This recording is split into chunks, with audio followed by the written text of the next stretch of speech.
Juan Kapitulo 2. Ang unang himala ni Jesus.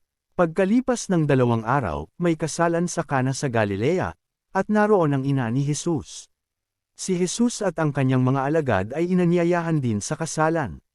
Kinapos ng handang alak, kaya't sinabi ng ina ni Jesus sa kanya, "Anak, naubusan sila ng alak." Sinabi ni Jesus, "Huwag po ninyo akong pangunahan, ginang. Hindi pa po ito ang tamang panahon." Sinabi ng kanyang ina sa mga naglilingkod, "Gawin ninyo ang anumang sabihin niya sa inyo." May 6 na banga doon, ang bawat isa'y naglalaman ng 75 hanggang 115 litro. Ang mga ito ay nakalaan para sa paghuhugas ayon sa tuntuning panrelihiyon ng mga Hudyo. Sinabi ni Jesus sa mga tumutulong doon, "Punuin ninyo ng tubig ang mga banga." At pinuno nga nila ang mga banga. Pagkatapos, sinabi niya, "Kumuha kayo ng kaunti at dalhin ninyo sa namamahala ng handaan." Dinalhan nga nila ang namamahala ng handaan, at tinikman nito ang tubig na naging alak. Hindi niya alam kung saan nanggaling iyon, subalit alam ng mga sumalok ng tubig. Kaya't tinawag niya ang lalaking ikinasal at sinabi, "Ang masarap na alak ay unang inihahain, kapag marami nang nainom ang mga tao, saka inihahain ang mababang uri. Ngunit sa huli ninyo inilabas ang masarap na alak." Ang nangyaring ito sa Kana sa Galilea ang unang himalang ginawa ni Jesus. Sa pamamagitan nito'y inihayag niya ang kanyang kapangyarihan at nanalig sa kanya ang mga alagad. Pagkatapos nito, pumunta si Jesus sa Capernaum, kasama ang kanyang ina, mga kapatid, at mga alagad. Sila'y nanatili roon ng ilang araw. Pagmamalasakit para sa templo, malapit na ang Pasko ng mga Hudyo kaya't pumunta si Jesus sa Jerusalem.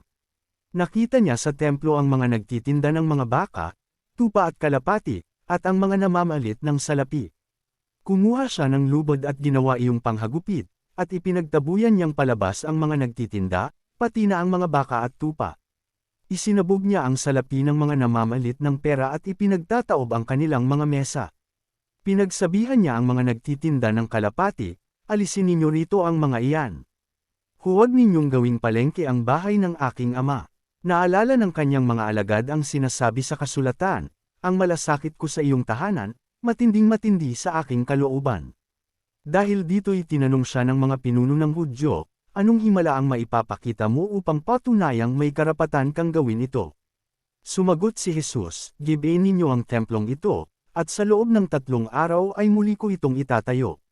Sinabi ng mga pinuno ng Hudyo, 46 na taong ginawa ang templong ito, at itatayo mo sa loob lamang ng 3 araw.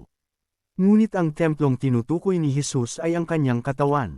Kaya't nang siya'y muling mabuhay, naalala ng kanyang mga alagad na sinabi niya ito, at lalo silang naniwala sa kasulatan at sa mga itinuro ni Jesus.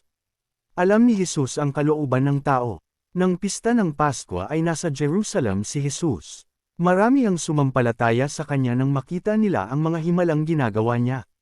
Subalit hindi nagtiwala sa kanila si Jesus, sapagkat alam niya ang kanilang mga iniisip. Hindi na kailangang may magsabi pa sa kanya tungkol sa kaninuman, sapagkat nalalaman niya ang kalooban ng lahat ng tao.